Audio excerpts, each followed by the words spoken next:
இன்னும் அழகான ஒரு காவடி சென்று பாருங்க. தோட்டத்திலே தென்னை 2 முற்றி தீரண்டு பக்கம் ஊருண்டு கண்ணில் தூக்கி நிறுத்திய விருந்து அதை தொடவோடிய வெளியோடு ஒரு விழிமோதிய கனவே என தாக்கி தகர்த்தவை 2 பக்கம் ஊருண்டு முற்றி தீரண்டு என்னை தாங்க அழைத்திட்ட விருந்து. சிறு கொடியாகிய இடைமேல் அதன் எடைமீறிய படை வீடுகள் பார்த்ததும் நான் கொஞ்சம் மிரண்டு நெஞ்சம் மருண்டு கண்கள் இருண்டு மெல்ல பாடிய பாட்டுக்கு சரிந்து வெள்ளி பாலாடையின் மேலோடிய மேலாடைகள் கீழோடம். எப்படி பிக்சர் பாருங்க, சிங்காரமா இருக்கும். வெள்ளி பாலாடையின் மேலோடிய மேலாடைகள் கீழோடம் காட்சிக்கு நின்றது கனிந்து அச்சம் கலந்து வேர்வை நனைந்து அரசாட்சிக்கு வந்தது பணிந்து. அது சங்கோ மத பங்கோ இல்லை எங்கோ முடி செங்கோ பெரும் கொற்றக்கூடை உச்சி முகப்போ பழ பழப்போ தள தளப்போ அந்த கோடை மலை பெற்றவனப்போ வண்ணத்திரை மூடிய மணி மாளிகை வரையோடிய கரநாடக உச்சித்தலை வரை மயக்க நெஞ்சை கலக்க மேனி துடிக்க ஆசை ஊறியது வீதம் விளக்க அங்கு இதழோடு இதழ் பேசிய கதையோடு அதை நாடகம் சாய்ந்து வீழ்ந்தது மனது சுகம் புதிது அதில் சிறிது பெற தாழ்ந்து தழுவிற்று வயது.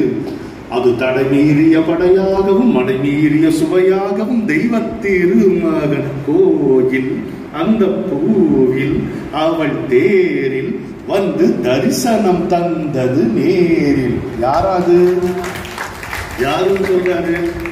இனி அவள் யார் என வருவேன் சொல்றேன் வந்து சொல். இனி அவள் யார் என வருவேன் அவள் கவிதா எனும் அமுதானவன். அப்படி முடிக்கிறது. இனி அவள் யார் என வருவேன் அவள் கவிதா எனும் அமுதானவன்.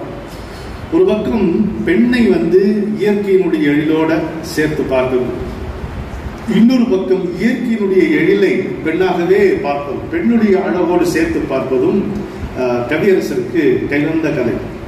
ஒரு 2 பாட்டு கூட உங்களுக்கு சொல்லலாம், நீங்க நிறைய பாட்டுகள் எனக்கு சொல்லலாம். ஒன்று இயற்கை என்னும் இளைய கண் இயங்குகிறார், தலையை விரித்து தன்னை போராடுதோ எதனை நினைத்து எழு நீராடுதோ கண்ணி உன்னை கண்டதாகும் தன்னை எண்ணிக்கொண்டதாகும் அப்படின்றாங்க. அது செந்தாழும் பூவில் வந்தாடும் தென்று என் மீது மோதுதம்மா. நீங்க அதை பார்த்தீங்கன்னா அந்த இயற்கையும் இதுவும் சேர்ந்தே ஆகும்.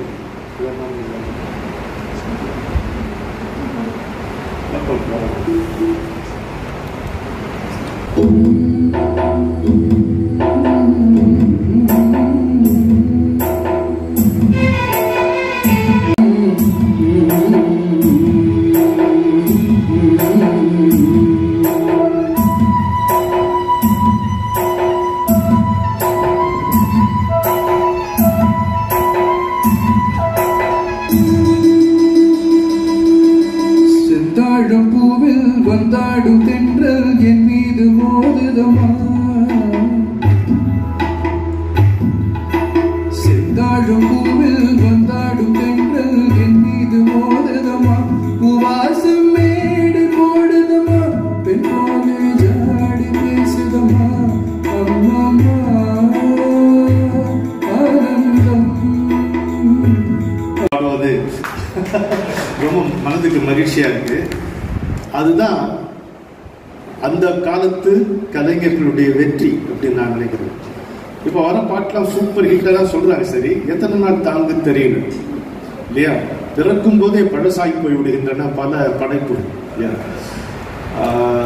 நம்ம we are living in the age of science and technology where things become obsolete even before they are in the market அந்த மாதிரி implemented. அப்படி இருக்கும் பொழுது காலமாக இந்த பாட்டெல்லாம் நம்ம கிட்ட தொடர்ந்து வந்துட்டு இருக்குன்னா அந்த கலைஞர்கள் கவியரசர் Vaali, MS K Mahadev, TMS Susheela, எல்லாரும் சரி என்று சொல்லிக்கொண்டே போகலாம்.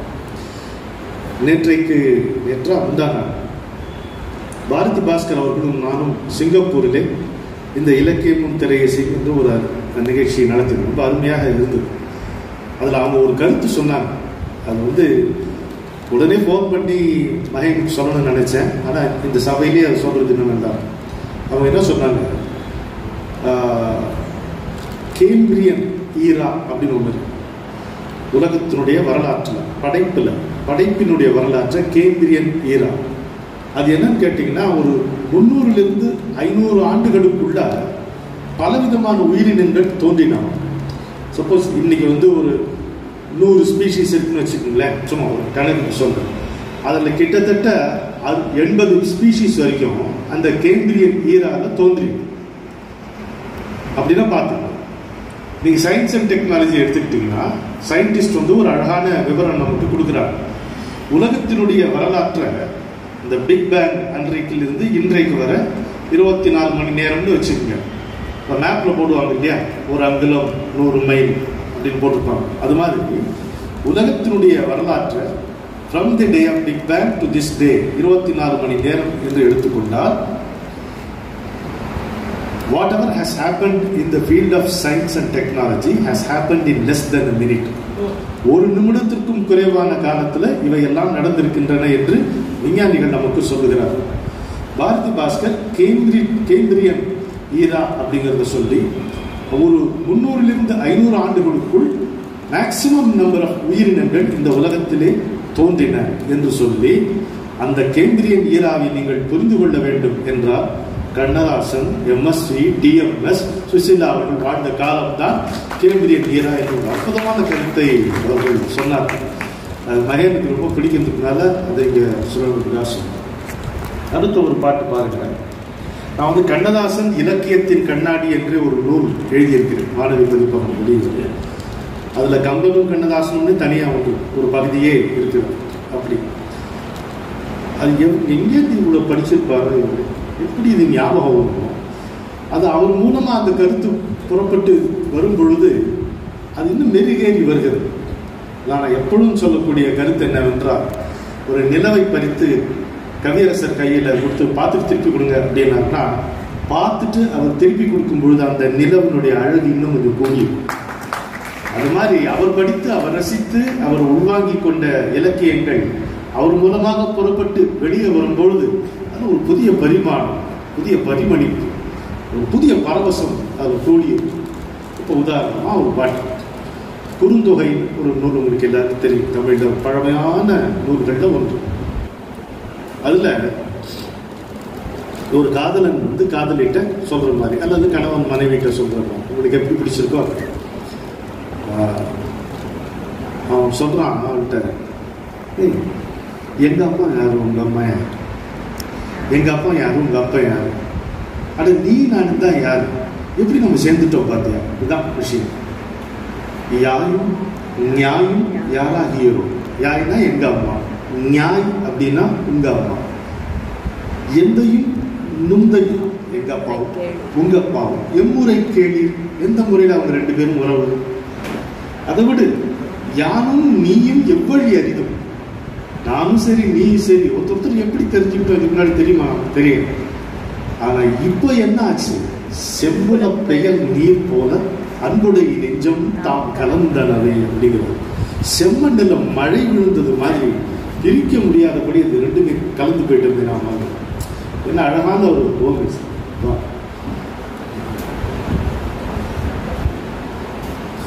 செம்புல புயல் நீர் போல அன்புடைய நெஞ்சம் தாம் கலந்தனவே.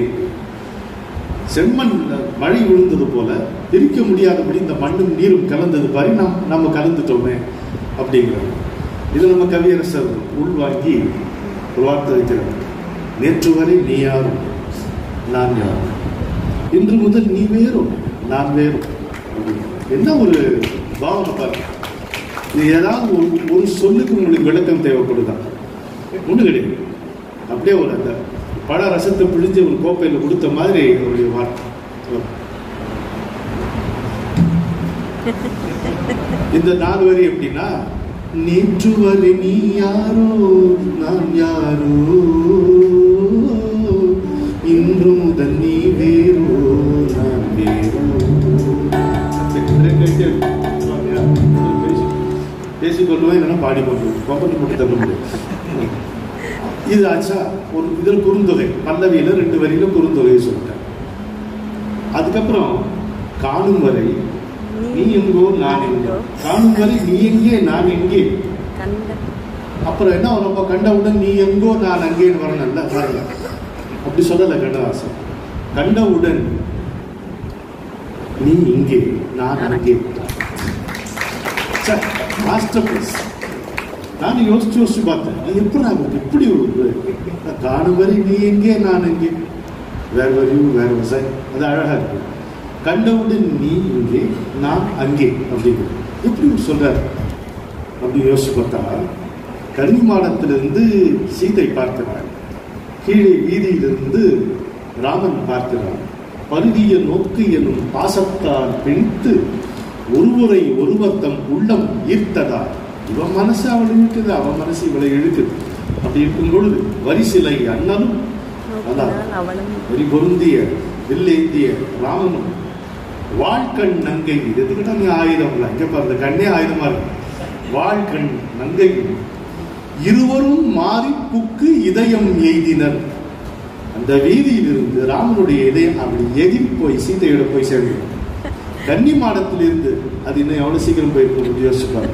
ஹைட்ல இருந்து போகுது, அது அப்படியே துள்ளி போய் ராமனிடம் சேர்ந்து. அதுதான் கண்டவுடன் நீ இங்கே நான். எப்படி இருப்பார் கம்பன் கண்ணதாசன், எப்படி அதுக்கு சேர்றாங்க. இதுக்கு மேல் கூடுதலா ஒரு நயம் எங்க தமிழாசிரியர் சொல்லுவார். அவர் என்ன சொல்லுவார், கொஞ்சம் யோசிச்சுப்பார். அங்கிருந்து அவனுடைய இதயம் வரணும், இங்கிருந்து இவருடைய இதயம் அங்க போகணும்.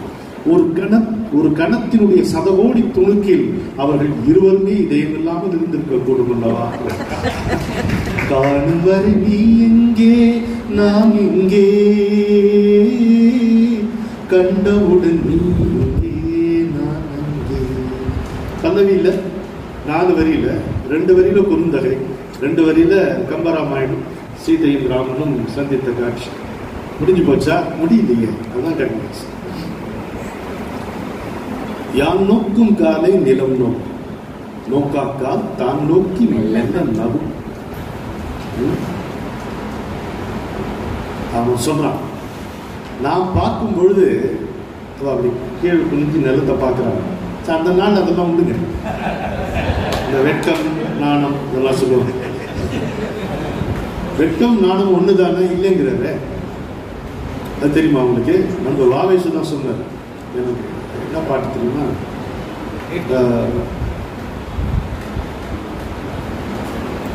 நானும் நீயும் பார்க்கும் பொழுது பக்கம் பக்கம் யாரும் பார்த்தால் வெட்கம் வெட்கம், தந்தை உன்னை நேரில் கண்டால் நாணம் நாணம். நானும் நீ இருக்கும்போது வேற எவனாவது பார்த்துட்டா அது வெட்கம். நானும் நீ இருக்கும்போது மட்டுமே எனக்கு வரக்கூடிய உணர்ச்சி நாணம். என்ன ஒரு சட்டில் நுவான்ஸ் பாருங்க. இப்ப அந்த வரியை பாடி பாருங்க. பக்கம் பக்கம் யாரும் பார்த்தால் வெட்கம் வெட்கம், தந்தை உன்னை நேரில் கண்டால் நாணம் நாணம்.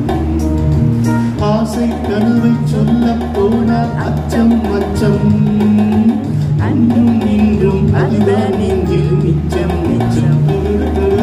கண் என்னும் மண் பேரை சொல்ல சொல்ல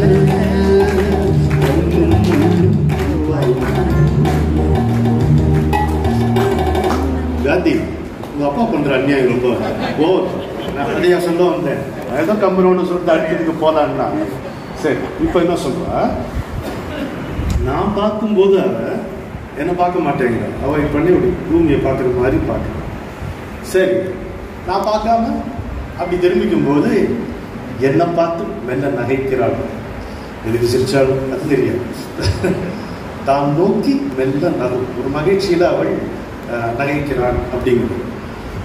அப்படியே அடிச்சிட்டாரு ஜம்மனாது. எப்படி சரணத்துல உன்னை நான் பார்க்கும் போது மண்ணை நீ பார்க்கின்றாயே, உன்னை நான் பார்க்கும் போது மண்ணை நீ பார்க்கின்றாயே, விண்ணை நான் பார்க்கும் போது என்னை நீ பார்க்கின்றாயே, விண்ணை நான் பார்க்கும் போது என்னை நீ பார்க்கின்றாயே.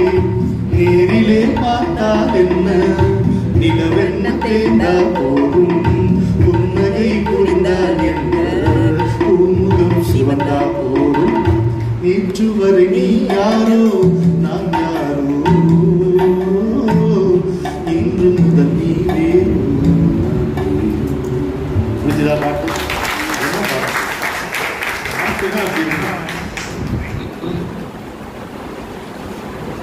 அப்புறம் எல்லாருக்கும் தெரிஞ்ச பாட்டு தான், ஆலயமணின்னு ஒரு படம் வந்தது. ஒன்றை பொறுத்த மட்டும் அது கிமு, நம்ம கிபியில பேசிட்டு இருக்கோம். ஆனா அந்த அந்த பாட்டை அவனே விரும்பி பாடுறேன்னு வந்துட்டான். முதல்ல அதுக்காக ஒரு கைதட்டு. அதுக்கு மேல என்னுடைய கரகரத்தா பேச்சுக்கு கூட வாசிக்கிறாங்க பாருங்க. அவரு வெளிநாட்டுக்கு கச்சேரிக்கு போய் கொண்டிருக்கிறவர் யுவராஜ், அவருக்கு ஒரு ஸ்பெஷல் பாராட்டு வாழ்த்து. இங்க நாகராஜ் தான் எம்எஸ்வியுடைய கடைசி பிரதமர், அவருக்கு ஒரு சிறப்பான பாராட்டு. எப்படி இருப்பாங்க மகேந்திரன் சபைங்கிறது அப்படிதான், அப்படி ஒரு களைகட்டி இருக்கும். அந்த பாட்டு என்ன பாட்டு? கல்லெல்லாம் மாணிக்க கல்லா. இந்த சொல் எங்கிருந்து வந்தது, கவியரசர் எங்கேருந்து எடுத்தார் கேட்டீங்கன்னா ரொம்ப ஆச்சரியமா இருக்கு. திருப்புகழுக்கு சிறப்பு பாயிரம் வந்து நான் சில வெண்பாக்கள் இருக்கு. திருப்புகழுக்கு சிறப்பு பாயிரம், அதாவது அதை பாராட்டுகின்ற செய்யுட்கள் இருக்கு. அதுல அந்த அந்த புலவர் கேட்கிறார், எல்லாரும் ஞானி ஆயிடுவாங்களா ஐயா? எல்லா கல்லும் மாணிக்கம் ஆயிடுமா? அவ்வளவுதான் விஷயம். எல்லோரும் ஞானத்தடிஞரே கேளீர், கல்லெல்லாம் மாணிக்க கல்லாமோ அப்படின்னு இருக்கு. பொல்லா கருப்புகளை கேட்குமோ கானமயில் வீரன் திருப்புகளை கேட்கும் செவி, அதெல்லாம் விட்டார். இந்த கல்லெல்லாம் மாணிக்க கல்லாகுமோ மட்டும் எடுத்துக்கிட்டார். அதுக்கப்புறம் அவருடைய வருஷம் கதையெல்லாம் கண்கள் சொல்லும் கலையாகும், சொல்லெல்லாம் இன்னைக்கு நம்ம அதை தான் கொண்டாடுறோம், தூய தமிழ் சொல்லாகும், சுவையெல்லாம் இதழ் சிந்தும் சுவையாகும். இதெல்லாம் ஒருத்தர். அதுக்கப்புறம் ஒன்று இருக்கு பாரு, உண்டென்று சொல்வது உந்தன் கண்ணல்ல, இல்லை என்று சொல்வது உந்தன் இடை அல்ல. என்ன அழகு பாருங்க. கண்ணு எப்படி ஆமா ஆமான்னு சொல்லும், எப்படி சொல்லும்? இப்படிதானே கண் இமைப்பது, இப்படி இப்படி இமைக்கிறதுக்கு வாய்ப்பு இல்லை, டிசைன்லயே அப்படித்தானே இருக்கு. ஆமா அது உண்டு உண்டுங்க. இந்த இடை இப்படியா போகும், இப்படி இப்படிதான் போகும். பெண் நடக்கும் பொழுது இடைங்கிறது இப்படிதான் அசைவு, அது இல்லை இல்லைங்கிறது. அதனாலதான் இடை இல்லைங்கிறான். என்ன அழகா, உண்டென்று சொல்வதும் தன் கண்ணல்லவா, இல்லை என்று சொல்வதும் தன் இடை அல்லவா. எல்லாரும் ஒரு ஹம்மிங் கூட வரும் பாருங்க. என்ன போறீங்க அதுல பின்னால இன்னொன்று வருது, கம்பன் கண்ட சீதை உன் தன் தாய் அல்லவா, காளிதாசன் சகுந்தலை உன் சே அல்லவா. கிரானாலஜிக்கல வேற மாதிரி இருக்கு. சகுந்தலை தானே முதல்ல, சீதை அப்புறம் தானே வந்தார். அதெல்லாம் கவியரசர் கரெக்டா தான் அவர் சொன்னார்னா அது கரெக்டா தான். யோசிச்சு அளவெடுத்தெல்லாம் வைக்கிறது கிடையாது. அது வச்சு, அதாவது சமைத்துப்பார் புத்தகம் படிச்சுக்கிட்டா நம்ம பாட்டி போட்டாங்க. எப்படி பாட்டின்னு கேட்டா கண்ணளவு கையளவும் தான், கண்ணளவு கையளவும் அது போட்டா அது அவ்வளவு கரெக்டா இருக்கும். அது எப்படின்னா, கம்பன் கண்ட சீதை உந்தன் தாய் அல்ல. சீதை எதற்கு குறிப்பாக எடுத்துக்கிறார் அப்படின்னு கேட்டா காதலுக்கு. அந்த அவர் பிரிஞ்சிருந்த பொழுதும் அந்த காதல் தான் ராமனை காட்டுக்கு கொண்டு வந்தது. கடமை கொண்டு வந்ததாக காவியம் சொல்லும், அவளுடைய காதல் தான் அவனை கொண்டு வந்ததாக நம்முடைய உள்ளம் சொல்லும். அதனால அதற்கு மண்ணினுடைய மகள் அல்லவா சீதை. சகுந்தலை விண்ணினுடைய மகள், அவ அங்கிருந்து வந்தது. அதனால அது அவளை சேங்கிறார். அங்கிருந்து வந்ததனால் அவளை சே என்றும், மண்ணிலிருந்து வந்ததால் சீதையை தாய் என்றும் சொல்றாரு. அற்புதமான ஒரு நயம். அதாவதுங்க, நம்ம சொன்னா நீங்க ஒத்துக்குவீங்களோ இல்ல உணர்ச்சி மிகுதியாக சொல்றேன்னு நினைப்பீங்களோ தெரியாது. நான் அறிந்த, நான் ஓரளவு உலக இலக்கியம் பரிச்சயம் படிச்சதோடு கேட்டது அதிகம். ஆங்கிலம், பிரெஞ்சு இதெல்லாம் நிறைய பேர் அதை சொல்லி நான் கேட்டிருக்கேன். இந்த சரணம் நீங்க யார்ட்டையும் பார்க்க முடியாது. கண்ணதாசனுடைய தமிழில் நீங்கள் பார்க்கக்கூடிய சரணம் எங்க நீங்க போனாலும் ஒரு புனைவு இருக்கும். அவர் ஒரு மேதாவித்தனத்தை, ஒரு பண்டிதத்தனத்தை காட்டக்கூடிய பாவனையை நீங்க பல கவிகள், இந்த கவிகள் தான் நல்லா இருக்கும், அருமையா இருக்கும், அருமையா இருக்கும். நீங்க அதுக்கு பேரலா நீங்க பார்க்கணும் அப்படின்னு நீங்க ஆசைப்பட்டீங்கன்னா, இந்த பக்கம் காளிதாசன், அந்த பக்கம் ஷேக்ஸ்பியர், அந்த ரேஞ்சு கவியரசர் கண்ணதாசன். அதை தான் நான் உங்களிடம் தாழ்மையோடும் சொல்லிக் கொள்ள விரும்புகிறேன்.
வண்ண கண்ணல்லவா உண்டென்று சொல்வதுந்தன் கண்ணல்லவா வண்ண கண்ணல்லவா இல்லை என்று சொல்வதுந்தன் இடையல்லவா மின்னல் இடையல்லவா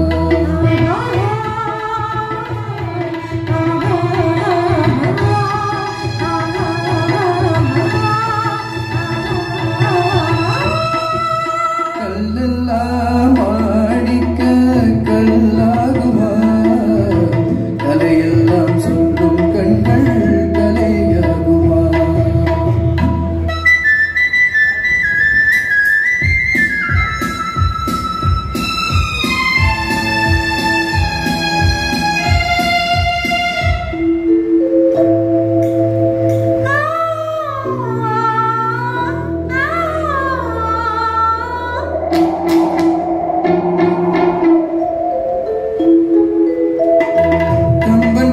சீதை உந்தன் தாயல்லவா காளிதாசன் சகுந்தலையும் செய்யல்லவா கம்பன் கண்ட சீதை உந்தன் தாயல்லவா காளிதாசன் சகுந்தலையும் செய்யல்லவா அம்பிகாபதி அழைத்த அமராவதி மங்கை அமராவதி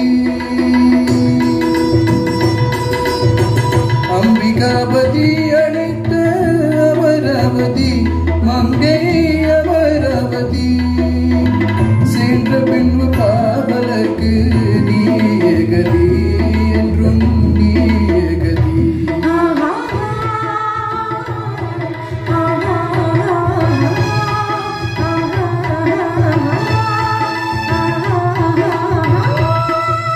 கல்லெல்லாம் ஆடிக்க கல்லாகுமா கலையெல்லாம் கண்கள் சொல்லும் கலையாகுமா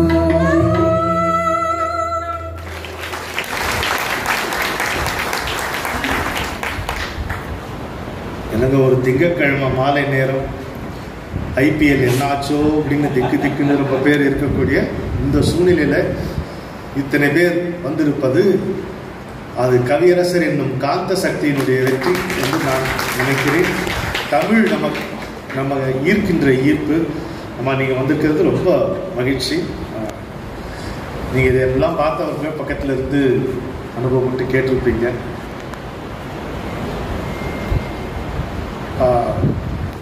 கம்பன் எதை வர்ணிச்சாலும் அழகாக இருக்கும். நடை அழக கம்பன் வர்ணிக்கிற மாதிரி இரண்டு பெண்களுடைய நடை ரெண்டுமே கிட்டத்தட்ட ஒரே சந்தம். ஆனால் இது வேற தொனியில் இருக்கும், அது வேற தொனியில் இருக்கும். சீத்தை நடந்து வராள். அது எப்படி சொல்ற? பொன்னி நொடி பூவின் வெறி சாந்து பொதி சீதம். சரி, தமிழ்லேயே சொல்லிடுறேன்.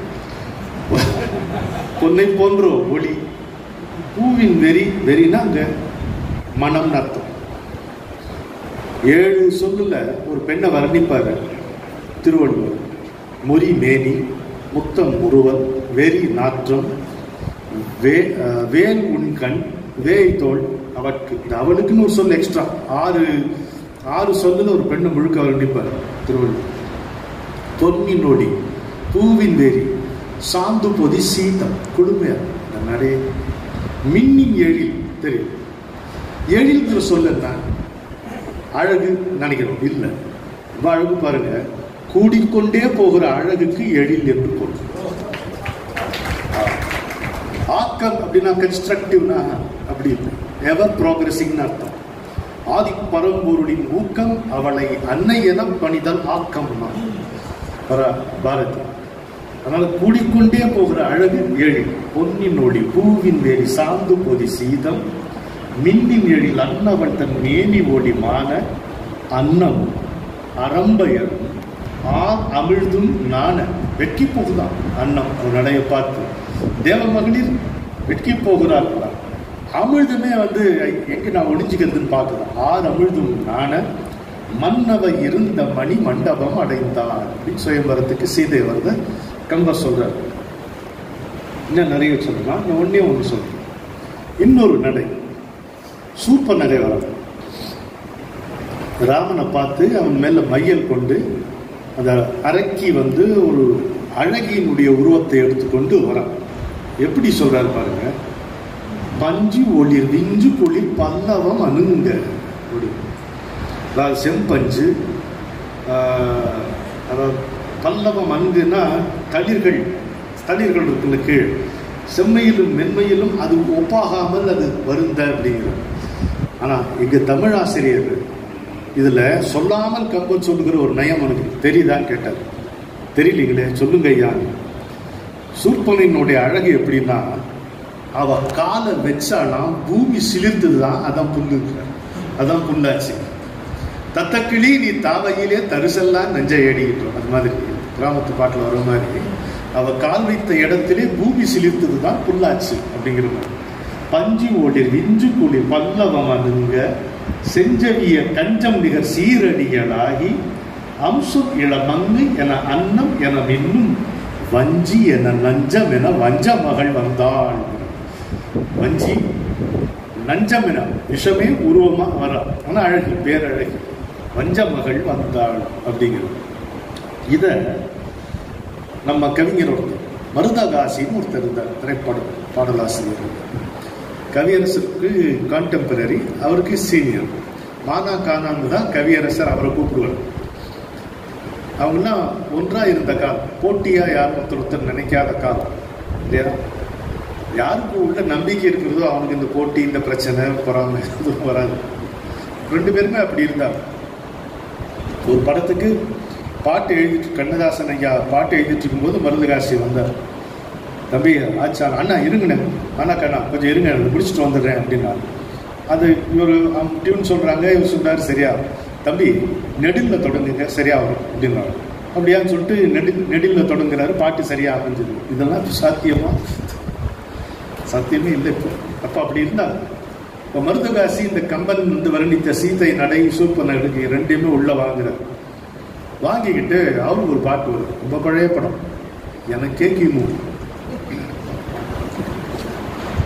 பெண்ணொருத்தி என் எதிரில் வந்தாள், பெண்ணொருத்தி என் எதிரில் வந்தாள், தமிழ் பெண்ணொருத்தி என் எதிரில் வந்தாள், தமிழ் பெண்ணொருத்தி என் எதிரில் வந்தாள், வண்ண தமிழ் பெண்ணொருத்தி என் எதிரில் வந்தாள், வண்ண தமிழ் பெண்ணொருத்தி என் எதிரில் வந்தாள், கண்ணசையில் கோடி கோடி கற்பனைகள் தந்தாள், கண்ணசையில் கோடி கோடி கற்பனைகள் தந்தாள், வண்ண தமிழ் பெண்ணொருத்தி என் எதிரில் வந்தாள். அன்னம் கூட அவளிடத்தில் வந்து நடை மயிலும், ஆடல் கலை இலக்கணத்தை அறிய வரும் மயிலும், இன்னிசையை பாடம் கேட்க எண்ணி வரும் குயிலும், இயற்கையெல்லாம் அவள் குரலின் இனிமையிலே துயிலும். Master piece. மருதகாசிக்கு ஒரு கரோரி.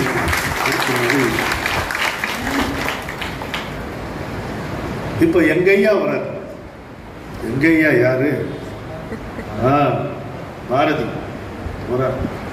கப்பலுடைய தமிழன்ல அவருடைய அழகான இந்த கவிதையை ஜி ராமநாதன் அற்புதமா இசையமைச்சிருப்பாரு. பிபிஎஸும் சுசிலாமாவும் அதை ரொம்ப இனிமையா பாடிப்பாங்க. Made it immortal.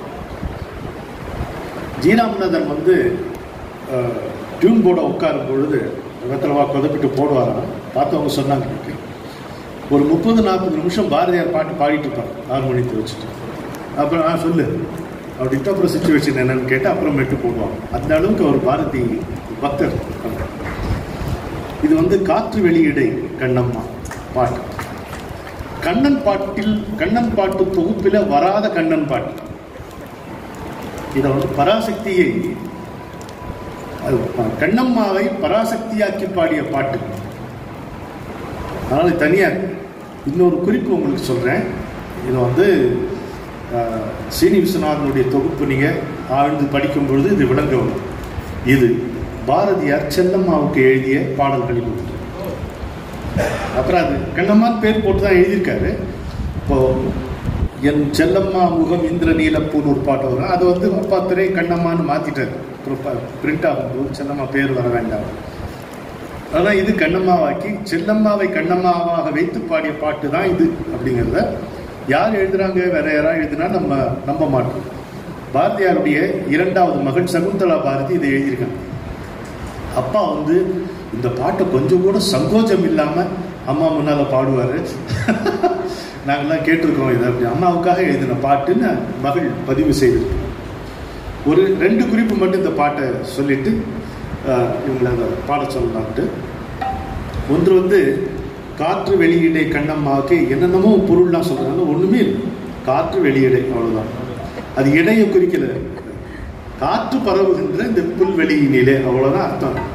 தயவுசெய்து அதை போட்டு நம்ம இழுத்து அதை ஜவ்வு வேலை பார்க்க வேண்டாம். அது இதுல நீ எனது இன்னுயிர் கண்ணம்மா எந்த நேரமும் நின்றனை போற்றுவேன் துயர் போயின துன்பங்கள் என்னை பொன்னென கொண்ட பொழுதிலே.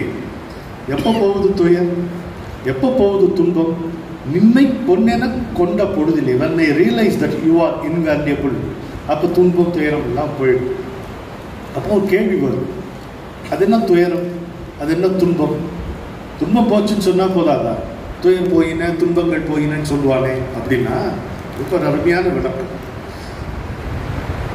உடல் ரீதியாக வரக்கூடிய சிரமங்களுக்கு துயரம்னு பேரு, உள்ள மனசு ரீதியாக வரக்கூடிய சிரமங்களுக்கு துன்பம்னு பேரு. அதுதான் அவருடைய. மதுரையில் ராசாமணி ஐயான்னு ஒரு ஹோமியோபதி இருந்தார், உங்களுக்கு தெரிஞ்சிருக்கும் இல்லையா? அவர் வந்து பேஷண்ட்னு போட மாட்டார், தமிழ்ல தான் எல்லாமே இருக்கும், பட்டுக்கோட்டை பாட்டா இருக்கும் அவருடைய டிஸ்பென்சரி முழுக்க. துயரர் அப்படின்னு போட்டிருப்பார். பேஷண்ட் நோயாளிக்கு துயரர்னு போட்டிருப்பார். உடல் ரீதியாக வரக்கூடிய அந்த இன்னலுக்கு துயரம்னு பேரு, மன ரீதியாக வரக்கூடிய இன்னலுக்கு துன்பம்னு பேரு. துயர் போயின துன்பங்கள் எப்போ என்னை பொன்னென கொண்ட பொழுதில். when I realized that you are the most invaluable thing. பொண்ணு அதுக்காக தான் சொல்றாரு. இப்போ நான் வேண்டாம், திரும்ப அப்படியே கவியரசர் தான் போயிடும். எந்த வாயினிலே அமுதூருதே கண்ணம்மா என்ற பெயர் சொல்லும் போது பின்னால வந்து பாட்டு சொல்ல சொல்ல இனிக்குதடா முருகான் சொல்ல சொல்ல ஊரு. உயிர் தீயினிலே வளர் சோதியே, நீ எனது இன்னுயிர் கண்ணம்மான்னு சொன்னா போதல பாரதியார். அந்த உயிர் என்கின்ற தீ, உயிர் தீயினிலே வளர் ஜோதியே, the luster of the light of my heart. என்ன அழகான ஒரு கற்பனை பாரு. எந்த சிந்தனையே எந்த சித்தமே, my very consciousness is you, thou art my very consciousness அப்படின்னா நல்லா இருக்கும். எந்த சிந்தனையே எந்த சித்தமேனா தமிழ் ஏதோ சொல்றான்ட்டு தள்ளிடும். அதான் சொல்லுவார், முட்டாள் அப்படின்னா கோவம் வந்துருமா, இடியட் சிட்டவுன்னா உட்காந்துருவாங்க. அது மாதிரி நீ எனது இன்னுயிர் கண்ணம்மா எந்த நேரமும் நின்றனை போற்றுவேன் துயர் போயின துன்பங்கள் என்னை பொன்னென கொண்ட பொழுதிலே எந்த வாயினிலே அமுதூருதே கண்ணம்மா என்ற பெயர் சொல்லும் போதிலே. உயிர் தீயினிலே வளர் சோதியே எந்த சிந்தனையே எந்த சித்தமே என்ப காற்று வெளியிடை கண்ணம்மா இந்த காதலை எண்ணி கணிக்கும்.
கவிஞர் வாலி கவியரசருக்கு எதிராக கடை விரித்தவன் நான் அப்படிங்கிறார்.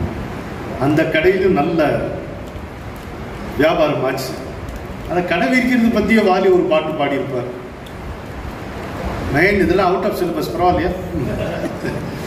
அது வருதா கொஞ்சம் அவுட் ஆஃப் சிலபஸ் பரவாயில்ல.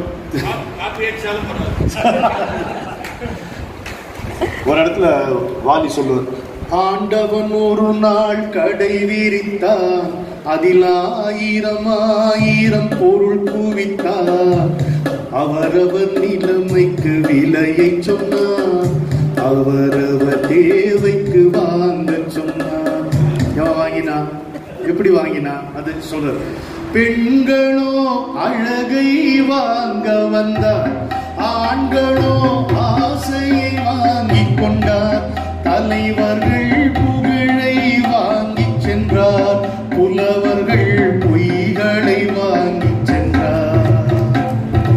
எதையும் வாங்கிட மனிதன் வந்தார், விலை என்னவென்றாலும் அவர் தந்தார். இதயம் என்பதை விலையாய் தந்து அன்பை வாங்கிட, இதயம் என்பதை விலையாய் தந்து அன்பை வாங்கிட எவரும் இல்லை. வாலியுடைய அருமையான பாட்டு. அவருடைய வாழ்வினுடைய கடைசி காலத்துல தான் எனக்கு அவருடைய அறிமுகம் கிடைச்சது. நான் என்னுடைய கூச்ச சுபாவம் யாரையும் போய் தேடி பார்த்ததில்லை. நான் தேடி சென்று பார்த்த ஒரே கவிஞர் கவியரசர் கண்ணதாசன். நான் கல்லூரியில் படிக்கும் பொழுது இப்போ அந்த வீடை ஒரு வாட்டியும் காந்தியை பார்க்கும் போதெல்லாம் அந்த ஞாபகம், பழைய ஞாபகம் வரும் எனக்கு. அங்கே அவர் கையில் ஒரு பேப்பரோடு வெளியே வண்டியில் போட்டு, என்ன தம்பி இப்போலாம் வெளியே வருது இல்லையே அப்படின்னு சொன்னார். இப்போ சரி கொஞ்சம் உட்காருங்க முடிச்சுட்டு படிச்சுன்னு வந்தார் பாருங்க. அப்படியே அவரை நீங்கள் பார்த்தீங்கன்னா அந்த பர்சனாலிட்டி ஒரு மோகமே வந்துடும், அப்படி இருப்பார். அப்பேற்பட்ட அவர் கூட பழகக்கூடிய வாய்ப்பு கிடைச்சது. நங்கநல்லூருக்கு ஒரு விழாவுக்கு அழைச்சி கோயிலில் வந்தார். காரை போட்டுக்கிட்டு வந்தார். அதை தடுத்தாங்க. ஒருத்தர் பேரெல்லாம் கூட சொல்லணும் போல ஆசையாக இருக்கு. இல்லை தம்பி கூப்பிட்டு, தம்பி வாசல் நோபடி, இன்னைக்கு நோபடி தான், அன்றைக்கி நோபடி தான். ஆனால் அவர் வந்தார். இல்லை கிராமத்தில் ஜனங்கள்லாம் காத்திருப்பாங்க. நங்கநல்லூர் தான், குருவாயூரப்பன் கோயிலில் பேச வந்தார். பேசி முடித்தார். வாழ்த்து கவிதையெல்லாம் சொன்னேன். வானடாவும் நம்மளை புகழ்ந்து தள்ளினார். அவர் கிளம்பும் பொழுது, கவிஞரை எங்கள் வீடு இங்கே தான் இருக்கு, வாங்க போகலான்னு. வருவானா, யாரையாவது கூப்பிட முடியுமா நீங்கள்? வந்தாருங்க. அப்படி வந்து கூட ஒரு 2 ப்ரொடியூசர் இருந்தாங்க, 3 பேருமா வந்தாங்க. எங்கள் அம்மா ஒரே ஆச்சு. எங்கள் அம்மாவுக்கு நோட்டீஸ் கொடுக்கணும், அவன் பால் பாயசம் கிண்டி எல்லாம் வச்சுருப்பான். எப்போ என் மேலே டென்ஷன், அம்மா ஏன்டா இப்படி கூப்பிட்டு வந்த அப்படின்ற மாதிரி. அவர் பார்த்தாரு, அம்மா எனக்கு சக்கரை போடாத ஒரு டீ கொடுங்க, இந்த பாவிங்களுக்கு என்ன வேணா கொடுங்க அப்படின்னு பார்த்து. அவ்வளோ இயல்பாக இருந்த கவிஞர். அவருக்கு எதிராக கடை விரிச்சார் வாலி. நல்ல வெற்றியும் அடைஞ்சார். தோல்வியினுடைய உச்சகட்டத்தில் இருக்கும் பொழுது அவருடைய வாழ்க்கையை மாற்றிய பாட்டு தான் மயக்கமா கலக்கமா அப்படிங்கிறது அவர் சொல்லலைன்னா நமக்கு தெரிஞ்சிருக்காரு. அவர் அதை பதிவு பண்ணியிருக்கிறதுனால நமக்கு தெரியும் இல்லையா? ஏழை மனதை மாளிகையாக்கி இரவும் பகலும் காவியம் பாடு, நாளை பொழுதை இறைவனுக்கு அளித்து நடக்கும் வாழில் அமைதியை தேடு, நடக்கும் வாழில் அமைதியை தேடு. உனக்கும் கீழே உள்ளவர் கோடி நினைத்து பார்த்து ஞாபகம். உனக்கும் கீழே உள்ளவர் கோடி. யுனெஸ்கோ தகவல் சொல்லுது, இந்த உலகத்துல 130 மில்லியன் மக்களுக்கு ஒரு நாளைக்கு ஒரு வேளை உணவு தான் கிடைக்குது. 130 மில்லியன் மக்களுக்கு ஒரு நாளைக்கு ஒரு வேளை உணவு தான் கிடைக்குது. அப்படி இருக்கும்போது நாம குறைப்பட்டுக் கொள்ளலாம். நியாயமா? அடுக்குமா? நம்முடைய பிரச்சனை எது தெரியுங்களா? சாய்ஸ். இதை ஒடுத்திக்கலாமா, அதை ஒடுத்திக்கலாம், இதை சாப்பிடலாமா, அதை சாப்பிடலாம், அவனை போட்டு தரலாமா, இவனை போட்டு தரலாமா, எல்லாத்துலேயும் சாய்ஸ். நமக்கு சாய்ஸ் இஸ் தி ப்ராப்ளம். அவங்களுக்கு they have no choice over their problems. இதை புரிஞ்சுக்கணும். அதனால தான் உனக்கும் கீழே உள்ளவர் கோடி நினைத்து பார்த்து நிம்மதி நாடுன்னு கண்ணதாசன் பாடினாரு. ஒட்டியை தூக்கிட்டு ஊருக்கு போக இருந்த வாலியை அதை தடுத்து நிறுத்தி அவருக்கு எதிராக கடைவிரிக்க சொல்லி செய்ய வச்சு அதில் வெற்றியும் கண்டார், முழு வெற்றியும் கண்டார். அருமையான பல பாடல்கள் இயற்றியவர் வாலி. அதில் ஒரு பாட்டு ஒரு 4 வரி சொல்லலான்ட்டு. அதாவது ஒரு மனிதனுடைய வாழ்க்கையினுடைய வெற்றிக்கு பெரியவர்களுடைய நட்பு ரொம்ப முக்கியங்கிறது குறள்ல வள்ளுவரும் சொல்றாரு, நாலடியார்லையும் சொல்றாங்க, நருந்தொகைங்கிற நூல்லையும் நிறைய நூல்களை சொல்றாங்க. பெரியவங்களுடைய அனுபவம் நமக்கு தேவை. If you want to remain fresh and young, ஒரு பக்கம் உன்னோட ரொம்ப வயசான ஆட்களுடைய நட்பும், இன்னொரு பக்கம் பச்சை குழந்தைகளுடைய நட்பும் ஓடும். இது எப்பவும் ஃப்ரெஷ்ஷாக இருக்க வைக்கும், அது எப்பவும் வயசாக இருக்க வைக்கும், அறிவோடு இருக்க வைக்கும் இல்லையா? இது வந்து பால்மணக்கும் பருவத்திலே உன்னை போல் நான் இருந்தேன் பட்டாடினே. ஓ, நீ ஏப்பா நீங்கள் வந்து உட்காந்து அவெல்லாம் நினைக்கிறேன், வாலியை பற்றி பேச விடுங்க. அந்த மாதிரி ஒரு பக்கம் குழந்தைகளுடைய உள்ளம், இன்னொரு பக்கம் ஒரு முதியவருடைய கனிவு தெளிவு, ரெண்டு சேர்ந்து வரணும். நாலடியார் சொல்லுது, பெரியவர் கேண்மை பிறை போல நாளும் வரிசை வரிசையான் அந்தும் வரிசையாய் வாங்கூர் மதியம் போ வைகளும் தேயுமே தானே சிறியார் தொடர்பு அப்படிங்கிறது. ஒன்றும் இல்லை, சிம்பிளா பெரியவர்களுடைய நட்புங்கிறது நாள்தோறும் வளரக்கூடிய வளர்பிறை நிலவாகும். பிறை நிலா வளர்வது போல வளரும். சிறியவர்கள் நட்பு, அதாவது குணத்தில் சிறியவர்களுடைய நட்பு தேயும். வானத்தில் ஊரும் முழுநிலா தேவது போல நாள்தோறும் தேயும் அப்படின்னு நாலடியார் சொல்லுவோம். ஒரு நாள் பழகினும் பெரியோர் கேண்மை இரு நிலம் பிளக்க வேறு வீழ்க்கும் என்று நருந்தொகை சொல்லுவோம். ஒரு நாள் பழகினாலும் போதும், அவங்க கூட அவங்களுடைய நட்பு வந்து பூமியை பிளக்கக்கூடிய வேரினுடைய வல்லமை அது நமக்கு தரும் அப்படின்னு. அரியவற்றுடெல்லாம் அரிதே, பெரிய சூப்பர்லேட்டிவ் போட வள்ளுவர். ரேரஸ்ட் அமங் ரேரிட்டி எதுன்னு கேட்டீங்கன்னா, பெரியாரை போற்றி தமரா போட்டார். பெரியவர்கள வந்து அவங்களுக்கு மரியாதை செஞ்சு அவர்களை நம்முடைய நட்பாக சுற்றமாக உறவாக வச்சு கொள்வதுதான் நல்லது. அதுதான் சேஃப்டி. பல நேரங்களில் நமக்கு தெளிவு கிடைக்காது, எது தவறு எது சரிங்கிறது அதில் நமக்கு தெளிவு கிடைக்காது. பெரியவங்க இருந்தாங்கன்னா அவங்க எடுத்து சொல்லுவாங்க, அவங்க நடந்த பாதை, அவங்க கடந்த இன்ப துன்பங்கள் எத்தனையோ இருக்கு, அதில் அவங்க எடுத்து நமக்கு சொல்லுவாங்க, அது நமக்கு வழிகாட்டும். அதை தான் சொல்றாரு. இல்லைன்னா நம்ம எப்படி இருக்குன்னு சொல்றாரு வாலி, நீ பார்த்த பார்வை கனவோடு போகும், நீ சொன்ன வார்த்தைகள் காற்றோடு போகும்.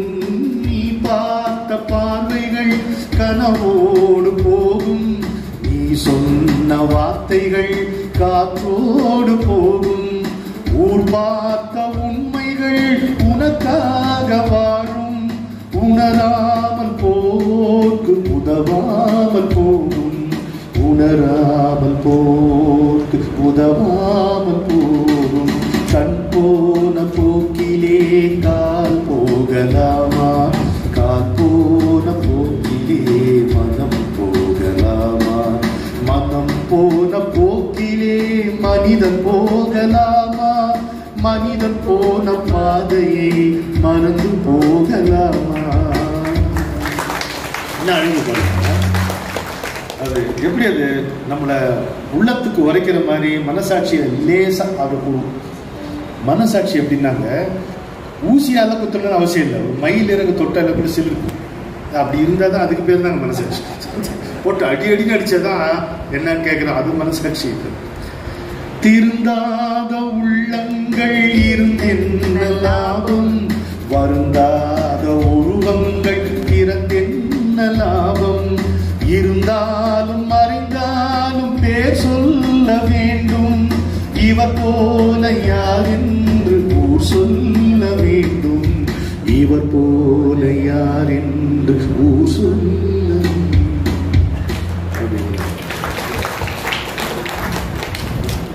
நீங்க எத்தனை பேர் இந்த பாட்டு கேட்டிருப்பீங்களோ தெரியாது. மகேனுக்கு இந்த பாட்டு நல்லா தெரியும். நாங்கள் டிஸ்கஸ் பண்ணும்போது அது ரொம்ப ரித்விக்கும் அனுஷாக்கும் அதை எடுத்து சொன்னார். ஆனால் அவங்க இது பாட வாய்ப்பு இல்லை, ஏன்னா அது கிமு நல்லா பாடும். கவியரசர் எழுதின இந்த பாட்டு இதுக்கு முன்னும் பின்னும் அப்படி ஒரு பாட்டு வந்ததே இல்லை. இது வந்து ஒரு சகுந்த பார்பர் பாடுற பாட்டு. அதுக்கு இணையாக ஒரு அந்த மாதிரி ஒரு காட்சி அதுக்கு முன்னாடியே இல்லை, அதுக்கு பின்னாடி இல்லை. எனக்கு தெரிஞ்சு இருந்தால் நீங்கள் சொல்லுங்கள். இது எதை காட்டுது அப்படின்னு கேட்டிங்கன்னா, மானம்னு ஒரு அதிகாரம் எழுதியிருக்காரு வள்ளுவர். அந்த காலத்துக்கு தேவையில்லைங்க, நமக்கு தேவைன்றதுனால அப்ப எழுதிட்டாரு.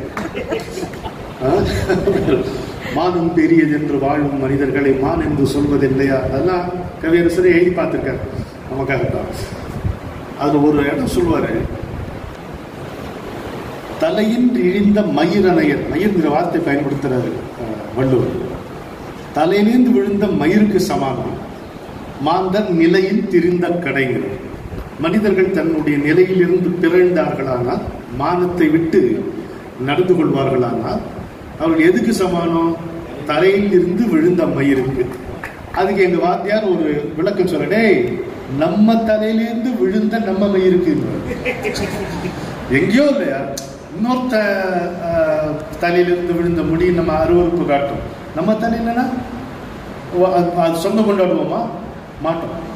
இது அவர் கவியரசர் உள்ளதை வாங்கி அற்புதமா வச்சிருக்காரு. இந்த சலூன்ல இருக்கிற பார்பர் யாருன்னா எம்.ஆர். ராதா. அந்த படத்துல கொஞ்ச நேரம் நல்லவரா இருக்கும், அப்புறம் ராதா அண்ணா அப்படி ஆயிடுவார். ஹலோ மிஸ்டர் ஜமீன்தார் அப்படி இருக்கு, ஜெமினியுடைய படம். அதுல வந்து அவர்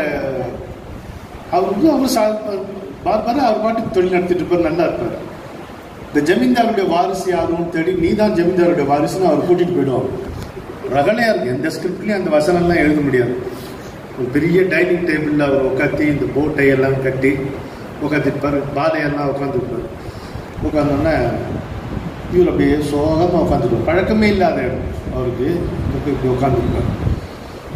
என்னமே சும்மா உட்காந்துருக்கிறேன், சாப்பிடு அப்படிம்பாரு பாலையா. ஒருமா ரசத்தை வச்சுட்டு துண்ணுன்னா என்னத்தை துண்டு அப்படிம்பாரு. இது ரசம் இல்லைம்மா, இந்த சூப் இதை இப்படி எடுக்கணும், இந்த கரண்ட் இப்படி எடுக்கணும், இப்படி எடுத்து இப்படி குடிக்கணும். எங்களுக்கு ஒன்றை கை நொண்டி இல்லை, நாங்கள் வித்திலேயே கலைக்கிறோம் இப்படி இருப்பாருமா. அப்புறம் வந்து அவரை வந்து ஜமீன்தாருடைய வாரிசுன்னு ஆமாண்டுவார். அப்புறம் அந்த டிரான்ஸ்ஃபர்மேஷன் எப்படி காமிப்பீங்க? 4 பக்கம் வசனம்லாம் கிடையாது, சின்ன சீன்ல முடிச்சிருவார் டைரக்ட். வேலைக்காரன் வந்து அவர் கால் பிடிச்சு விடுவான், ஒரு வசனம் சொல்லுவார், என்னடா எப்ப பாரு எசமா முதலாளின்னு மகாராஜன் கூப்பிட்டு முடிச்சிருச்சு இந்த மாதிரி. ஆனா அவர் நல்லவராக இருக்கும் பொழுது, பார்பரா இருக்கும் பொழுது பாடுற பாட்டு சூப்பர் பாட்டு. ஒரு சலூனுக்கு நம்ம போறோம், தலை வணிகத்தானே வேணும் இல்லையா? நீங்க வந்து ஐஏஎம்ல கோல்டு மெடலிஸ்டா இருப்பீங்க, அங்க தலை சாய், எனக்கு தலை சாட்சி தான்.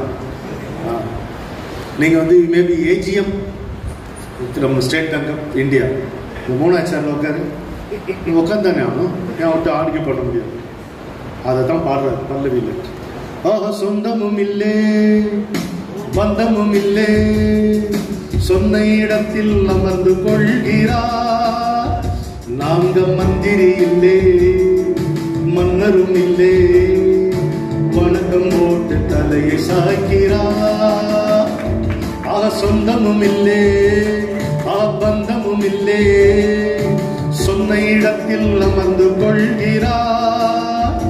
நாங்க மந்திரி இல்லே மன்னரும் இல்லே, வணக்கம் போட்டு தலையை சாய்க்கிறார். இருக்கும் போது தைலம் போட்டு அழகு செய்கிறேன். பாட திருத்தம் இருந்த போதுன்னு வைக்கணும் நானு, இருந்தாலும் பாட்டுல அப்படி இருக்கு. இருக்கும் போது தைலம் போட்டு அழகு செய்கிறார், மனிதர் அழகு செய்கிறார். கொஞ்சம் இறங்கி விட்டால் திரும்பி பார்க்க வெறுப்பு கொள்கிறார், அவரே வெறுப்பு கொள்கிறார். இருக்கும் போது தைலம் போட்டு அழகு செய்கிறார், மனிதர் அழகு செய்கிறார். கொஞ்சம் இறங்கி விட்டால் திரும்பி பார்க்க வெறுப்பு கொள்கிறார், அவரே வெறுப்பு கொள்கிறார். உள்ள இடத்தில் உள்ளவரைதான் இந்த உலகம் உன்னை மதிக்கும். நிலைமை கொஞ்சம் மாறிவிட்டால் ஏறி மிதிக்குமே. உள்ள இடத்தில் உள்ளவரைதான் இந்த உலகம் உன்னை மதிக்கும். நிலைமை கொஞ்சம் மாறிவிட்டால் ஏறி மிதிக்குமே. சொந்தமும் இல்லே பந்தமும் இல்லே, சொன்ன இடத்தில் அமர்ந்து கொள்கிறார். நாங்க மந்திரி இல்லே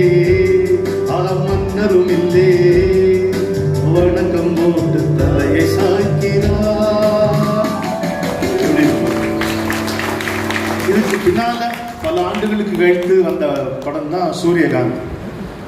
அதில் பரமசிவன் கழுத்திலிருந்து பாம்பு கேட்டது பாட்டு வருது, அதுவும் கவியரசர் பாட்டு தான்.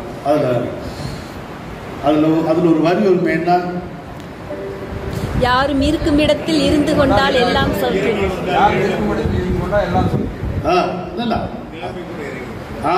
நிலைமை கொஞ்சம் அந்த வரி சொல்லுங்க, யார் அதை எழுதி சொல்லுங்க.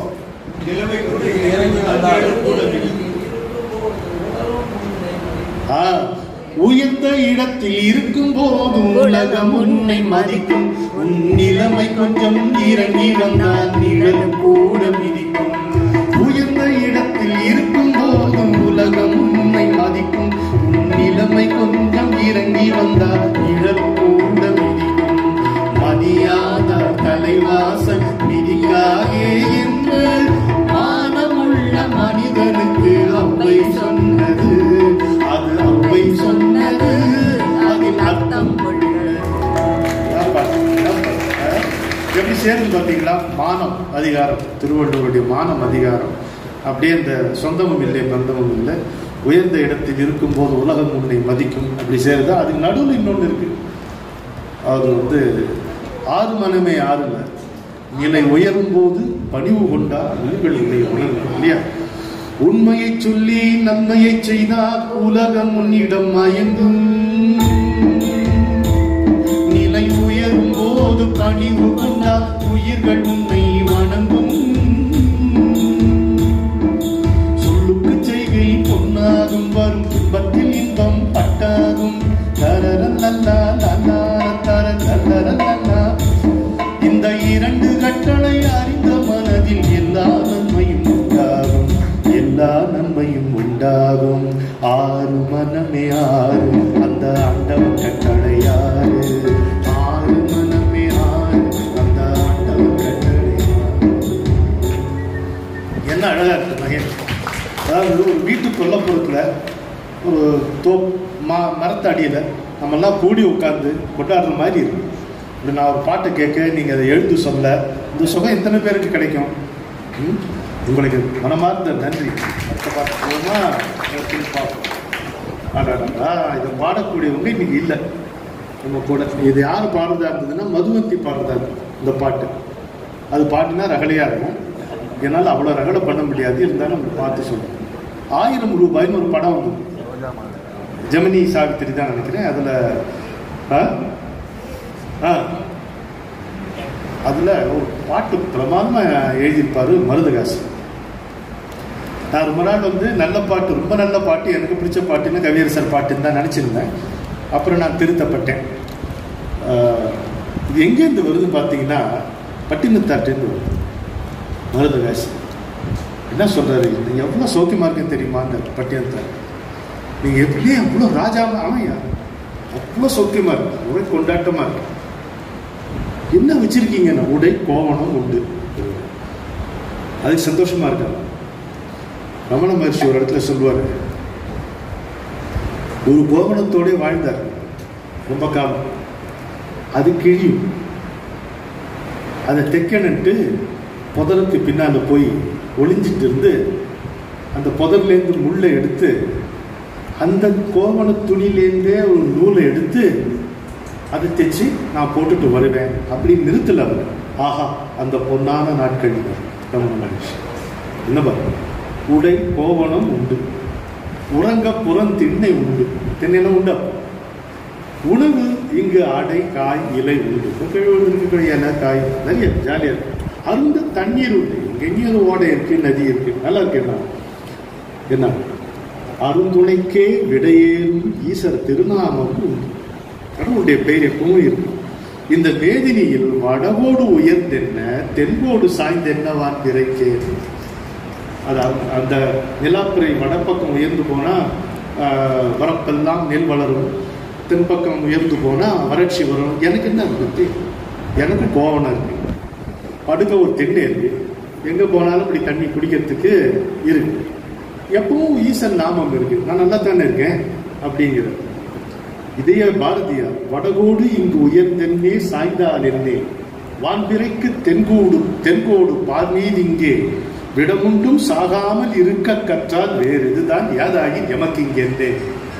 சாகாம இருக்கு கத்துக்கினையா. எவன் சாகுறான்? பயப்படுறவன் சாகுறான், பொய் சொல்றவன் சாகுறான். கவிஞர் சுரதா கப்பலோட்டிய தமிழன் வ.உ.சியை பத்தி எழுதும் பொழுது வைரமா ஒரு வரி எழுதினார். வ.உ.சியை பத்தி நீங்க என்னெல்லாம் சொல்லலாம், ஒரு வரியில சொன்னார், ஒரு முறை பிறந்து வாழ்வில் ஒரே ஒரு முறைதான் செத்தார். அது மேல என்ன சொல்றீங்க? ஒரு முறை பிறந்து வாழ்வில் ஒரே ஒரு முறைதான் செத்தார். திரும்பவும் சொல்றாரு, வீடு நமக்கு திருவாலங்காடு, இருக்கிறதெல்லாம் பெரிய வீடு உங்களுடையதோ வரல கருமி, அது மாதிரி திருவாலங்காடு போய் விமலர் தந்த ஓடு நமக்கு உண்டு. கொடுத்துட்டு அது எப்படி வைக்கிறாரு பாருங்க. அவரும் ஓட்டை தானே எழுந்திட்டு இருந்தா அந்த ஓடு நமக்கு கொடுத்துருக்கான்ற. வீடு நமக்கு, ஓடு நமக்கு உண்டு, விமலர் தந்த ஓடு. பற்றாத பாத்திரம் ஓங்கு செல்வ நாடு இங்கு உண்டு. நான் எப்படி இருந்தா நாடு செல்வ செழிப்புல தான் இருக்கும். கேட்டதெல்லாம் தர நெஞ்சம் நன்னெஞ்சமே ஈடு நமக்கு சொல்லவோ ஒருவரும் இங்கு இல்லையே. எனக்கு ஈடா இங்க எவனுமே இல்லை, அவ்வளவு பெரிய பணக்காரனா நான் இங்க இருக்கேனே. இதுதாங்க பாட்டு. இதை 1000 ரூபாயில முழுக்க முழுக்க மெட்ராஸ் பாஷையில எழுதியிருக்காரு மருதுகாசன்.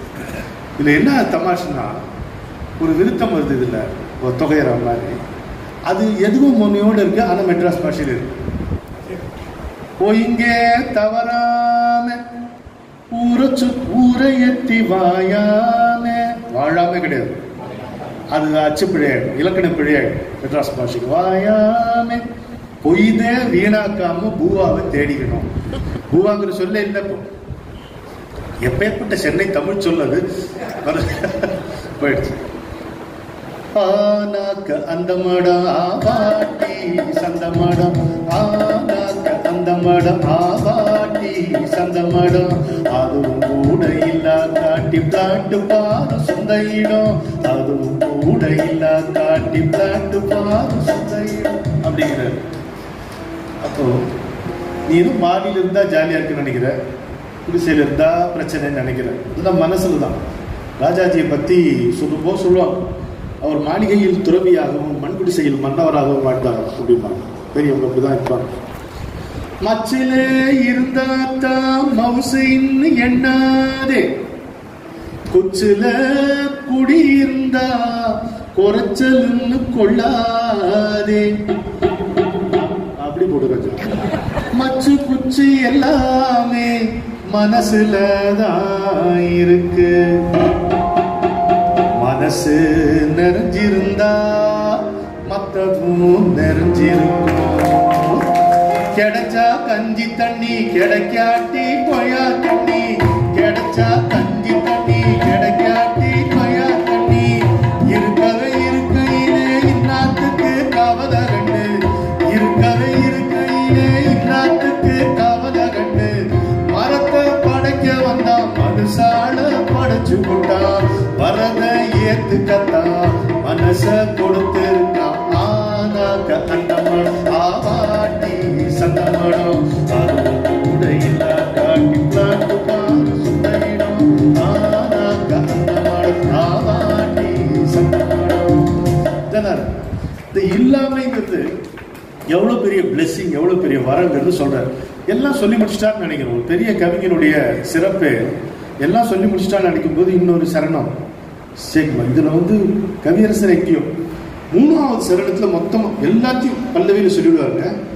இதுக்கப்புறம் எங்கேயா பாட்டு எழுத போறான்னா அதுக்கப்புறம் இன்னொரு சரணம், அதுக்கப்புறம் அந்த கதை முழுக்க வர மாதிரி ஒரு சரணம், அதுக்கப்புறம் கதைக்கு இதுக்கு சம்பந்தம் இல்லை, இந்த பாட்டை கேட்டாலே நம்ம பரவசமாகி போகிற மாதிரி இன்னொரு சரணம் எழுதுவார். மருதுகாசி அழைச்சவர் இல்லை. இது தெட்டிகின்னு போறதுக்கு திருட வருவான்னு, தெட்டிகின்னு போறதுக்கு, தெட்டிகின்னு போறதுக்கு திருட வருவான்னு, துட்டுள்ள சீமாங்க தூங்காம முழிப்பாங்க, துட்டுள்ள சீமாங்க தூங்காம முழிப்பாங்க, துட்டும் கையில இல்ல தூக்கத்துக்கும் பஞ்சம் இல்ல, துட்டும் கையில இல்ல தூக்கத்துக்கும் பஞ்சம் இல்ல, பொட்டியும் தேவையில்லை கூட்டுக்கும் வேலை இல்லை, ஆனாக்க அந்த மாடம் ஆவாட்டி சந்த மாடம், அதுவும் கூட இல்லா காட்டி பிளாட்டு பாரு சொந்த இடம்.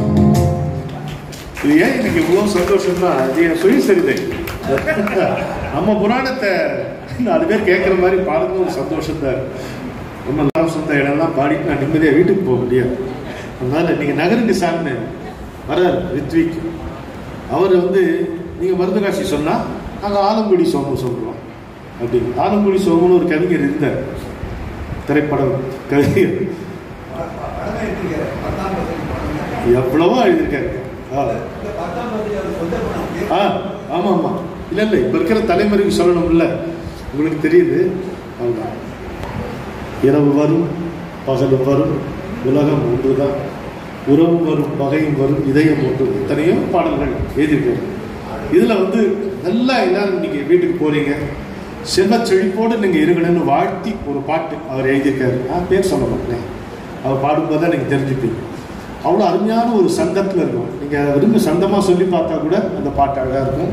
பாடி கேட்டால் இன்னும் நல்லா இருக்கும். ரித்விக்,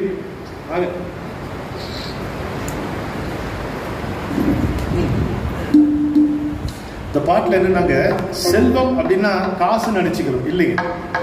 காசு மட்டும் இருந்தால் பத்தாதுங்க, பயம் இல்லாமல் இருக்கணும். என்ன ஆகுமோ என்ன, யாரை பார்த்தாலும் சந்தேகன்ற மாதிரி ஒருத்தர் அப்படி ஹலோன்னு கை குலுக்கிட்டு அப்புறம் மரவா போய் விரல்லாம் சரியா இருக்கான்னு எண்ணி பார்க்குற காலம் வரும். அப்படி இருக்கக்கூடாது, ஜாலியா இருக்கணும். அனுபவிக்கக்கூடிய மனம் இருக்கணும், அனுபவிக்கக்கூடிய உடல் நலம் இருக்கணும், பலரையும் சேர்த்து அது பகிர்ந்து கொள்ளக்கூடிய பக்குவமான குணம் இருக்கும். இது எல்லாம் சேர்ந்தது தான் செல்வம். அப்படி திரு அப்படிங்கிற சொல் பார்த்தீங்கன்னா கிட்டத்தட்ட 19 பொருள் இருக்கு அதுக்கு. அது மாதிரி அது எல்லாம் பாடுறாங்க. செல்வம் மழை பொழியணும்.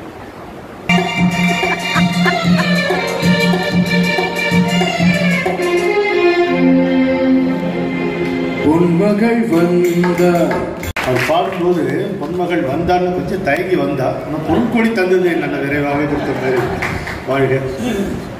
நம்முடைய நிகழ்ச்சியினுடைய நிறைவுக்கு வந்துட்டோம். இவ்வளோ நிம்மதியா ஒரு ரியாக்ஷன் கொடுத்து அவ்வளோதான். இந்த ஒரே ஒரு பாடலோட குறித்த நேரத்தில் நிகழ்ச்சியை முடிப்பது என்பது மறுபடியும் அமைப்பாளர்கள் நம்மை அழைப்பதற்கு ஒரு ஏதுவாக இருக்கும். அப்படி ஒரு விஷயம் இருக்கு. இல்ல இதே நிகழ்ச்சியை மகேன் வச்சு செய்யலாம். அவருடைய விசில் டியூனை வச்சு அவர் ரசிச்ச சில விஷயங்கள், அவர் எங்களுடைய காலங்களில் அவன் வசந்தம் நிகழ்ச்சியில் கலந்து கொண்டு ரொம்ப சிறப்பாக அதை செய்தார். 100 நிகழ்ச்சிகள் நாம் நடத்தினோம். காந்திக்காக ஒரு அறிவிப்பு, மகேனுக்காக ஒரு அறிவிப்பு. காலங்களில் அவன் வசந்தம் நிகழ்ச்சி மீண்டும் தொடர இருக்கிறது. வெகு விரைவில் அனைவருடைய ஆதரவும் இப்பொழுதும் போல் வேண்டும். என்ன ஆதரவு, நீங்க வரணும், அவ்வளவு வரணும், பார்க்கணும். இந்த மேடையில் எத்தனை நிகழ்ச்சிகள் இதுவரை நடந்திருக்குன்ட்டு சுதாஜிக்கோ மகேனுக்கோ கூட கணக்கு தெரியாதுன்னு நினைக்கிறேன். எண்ணி முடியாத அவ்வளோ இருக்கு. நானும் பல நிகழ்ச்சிகள் இங்கே பார்த்துருக்கேன், பங்கு கொண்டும் இருக்கிறேன். நான் என் மனதை விட்டு அகலாத ஒரு நிகழ்ச்சி பாரதியார் நாடகம் மட்டுமில்லை, அரங்கேறியது மட்டுமில்லை, மகேந்திரனுடைய சொப்பன வாழ்வில் என்கின்ற நாடகம். நான் அறிந்த வரைக்கும் அப்படி ஒரு மேடை நடிப்பை நான் பார்த்ததே கிடையாது. சொப்பன வாழ்வில் அவர் ஏற்று நடித்த பாத்திரம், அந்த ஆடியன்ஸோடு ஒரு இன்டராக்டிவ் சாலிலோக்கி, அப்படி சாலிலோக்கி பண்ணலாம், இன்ட்ராக்ஷன் பண்ணலாம், 2 சேர்ந்து பண்ணுவாங்க. அதுக்கெல்லாம் ஸ்கிரிப்ட் கிடையாது. அவர் பண்ண விதம் எனக்கு ரொம்ப மலைக்க வைத்தது. அவருக்குள்ள இருக்கக்கூடிய கலைஞரை நான் முழுக்க உணர்ந்த தருணம் அது. அதை எத்தனை முறை சொன்னாலும் எனக்கு அழுக்காது என்பதனால் இப்பொழுதும் அதை சொல்லி நான் மகிழ்ச்சி அடைகிறேன்.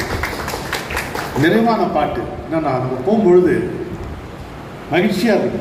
எப்பவும் மகிழ்ச்சியா இருக்குன்னா என்ன செய்யணும் தெரியுமா? மகிழ்ச்சியா இருக்கும். வேற எப்படி செஞ்சாலும் மகிழ்ச்சி வராது. நான் எனக்கு இந்த பொருள் கிடைத்தால் நான் மகிழ்ச்சியாக இருப்பேன், அந்த மனிதனுடைய உறவு கிடைத்தால் நான் மகிழ்ச்சியாக இருப்பேன், இந்த சூழ்நிலை இப்படி இருந்தால் நான் மகிழ்ச்சியாக இருப்பேன். அப்படின்னா என்ன ஆகும் கேட்டீங்கன்னா, ஒரு பொருள் மீதோ ஒரு நபர் மீதோ ஒரு சூழ்நிலை மீதோ உங்களுடைய மகிழ்ச்சி ஆதாரப்பட்டிருக்குமானால் அந்த மகிழ்ச்சிக்கு ஒரு ஆயுள் நேரிடும். எதற்கு ஆயுள் உண்டோ அதற்கு பிடி உண்டு, தேய்மானம் உண்டு, மரணமும் உண்டு. ஆனால் மகிழ்ச்சியாக இருப்பதுதான் என் இயல்பு. எது வந்தால் என்ன, எது போனால் என்ன, நான் மகிழ்ச்சியாக இருப்பேன் என்றால் நீங்கள் மகிழ்ச்சியாக இருக்கலாம். அப்போ கண்ணை அப்போதான் உண்மையாகவே ஒரு மனிதனுக்கு கண் திறக்கிறது. அவன் கண்டிருக்கும் பொழுது அவனுடைய கால்களுக்கு ஏற்றபடி ஒரு பாதை என்பது ஏற்கனவே விரிக்கப்பட்டு அவனுக்காக காத்திருக்கிறது என்பது புரியும். இதைத்தான் கவியரசர், நம்ம அவர் தான் ஆரம்பிக்கிறோம், அவரை தான் படிப்போம். அவர் அவ்வளவு அற்புதமா சொல்றார். அவன் சொல்றான், கண்ணில் தெரியும் வண்ணப்பறவை கையில் கிடைத்தால் வாழலாம் இல்லையா, கருத்தில் இன்னும் காதல் எண்ணம் கனிந்து வந்தால் வாழலாம், கன்னி இளமை என்னை அணைத்து தன்னை மறந்தால் வாழலாம். அப்படி கிடையாது. பார்க்க தெரிந்தால் பாதை தெரியும், பார்த்து நடந்தால் பயணம் தொடரும், பயணம் தொடர்ந்தால் கதவு திறக்கும், கதவு திறந்தால் காட்சி கிடைக்கும், காட்சி கிடைத்தால் கவலை தீரும், கவலை தீர்ந்தால் வாழலாம். அப்போ நம்முடைய டேக் ஹோம் மெசேஜ் என்ன? வாழ நினைத்தால் வாழலாம். இந்த தெய்வம் ஏழை என்று இறங்காது, இந்த தெய்வம் கோழையை சீந்தாது, வாழ தலைப்படும் வல்லவர்க்குத்தான் இறங்கும். ஸோ அந்த தகவையோடு நம்ம அதை ஒரு உறுதியாக வச்சுக்கிட்டு இந்த நிகழ்ச்சியை நிறைவு செய்யணும். கண்ணில் தெரியும் வண்ண பறவை கையில் கிடைத்தால் வாழலாம், கருத்தில் காதல் எண்ணம் கனிந்து வந்தால் வாழலாம், கன்னி இளமை என்னை அழைத்து தன்னை மறந்தால் வாழலாம், வாழச் சொன்னால் வாழ்கிறேன் மனமாயில்லை வாழ்கிறேன், ஆழக்கடலில் தோணி போதே அழைத்து சென்றால் வாழ்கிறேன்.